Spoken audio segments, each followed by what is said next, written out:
chỉ do cụ hay có lời sống lý cụ chê cụ chỉ có lý do sao có lo giờ chỉ lo trả lúc nên buồn cho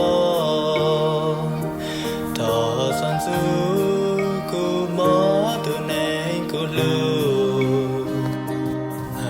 hai đứa lo to gió thường cụ hai chỉ giống cụ má li lo chiều chỉ giống luôn nên thiên giống chiều cụ mà uống trong hay chiều cụ má